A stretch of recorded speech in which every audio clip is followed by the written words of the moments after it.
Well, Europe's bailout fund, the European Financial Stability Facility, issued its first ever bonds last week. They will bring money into the Euro's rescue fund, money which will then stand ready to bail out countries that can't raise money on their own. Well, now, the bonds proved to be hugely popular with investors, but could traders be underestimating the risks involved? Well, our columnist Lynn believes that they are just as risky as the dot-com stock was back in the 1990s. Now, he joins me now to try and tell us a little bit more about this. They're AAA rated, they're very popular. How on earth can they be the overnight sensation, as you call them? Well, absolutely. I mean, I think it's an interesting comparison with the dot-com stocks. I mean, there's a tendency in the market to think that because a lot of people want stuff, therefore it's a good Must deal. Be good. Yeah, and you know, in fairness, there's an element of truth in that. Of course there is. But you have to step back for it. I mean, there are lots of times in history when the market's been really, really keen on stuff, and it's turned out not to be so great after all. And I think you have to stand back a little bit and look at the first principles, which is always a good idea of finance. And this is a sovereign bond, and you've got to look at the stability of the sovereign nations that are standing behind it. Do you think that when people look at the stability of the sovereign nations, they're actually just looking at Germany and thinking, well, that's fine then?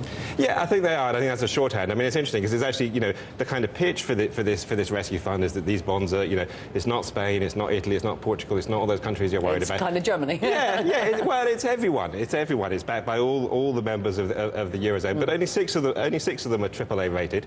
And you go and examine them. I mean, there are some places, Luxembourg, Finland, well, they're very small. They don't count for very much. Austria and Netherlands, I mean, medium-sized, pretty small countries, 25 million combined population, don't count for a lot. France, I mean, question marks over its long-term financing. So, as you say, it's basically Germany. But the polls in Germany, it's very interesting. The polls in Germany are kind of 50-50 about whether they want to remain in the euro.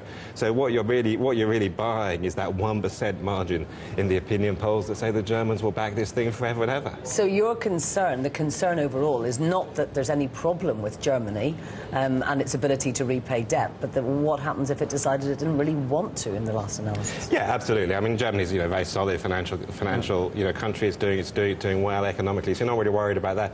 But yeah, it's partly that Germany stands behind that. It's also, I think, it's actually, if you look at this bond in detail and what they're doing, it's sort of reminiscent of the subprime crisis because they're mixing up. Gosh, you throw the subprime crisis into the mix and you've got everyone's attention. That always gets people. That always gets people going. But if you think about it, one of the problems there was you took lots and lots of mortgage debt, personal debt. You mixed up the good debts with the bad debts, and then you said it was AAA rated. So what you're doing now is you're just shuffling debt between countries. You're saying, okay, the Italian debt, the Spanish debt is not so good, but we'll mix it up with the French debt and the Dutch debt and the German debt, and then it'll be okay.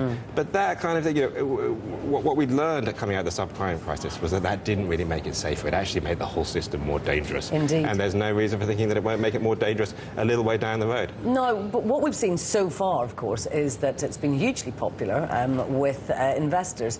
Do you think that was just a kind of a first flush of excitement, and actually, when more people begin to look, as you've done, at the first principles, that really these bonds may not be quite as good a deal as they first appear? Yeah, I think they will. I mean, one of the things about the issue last week was only 5 billion euros, which is not small. Yeah, it's not a huge sum of money in the bond market, and there's not that much AAA rated paper around anymore. Not as much as there used to be, and some of the big ones like the United States, obviously, there are question marks off. So I think people like the look of it initially, but I think as they issue more and more of this paper, and they're certainly, they seem to be very pleased with the way this went, and there was a lot of people in the Eurozone saying, oh, that was great, let's put out more of this stuff, that'll help us solve our problem. I think the markets are going to grow more suspicious of it. OK, Matthew, thank you very much indeed for joining us.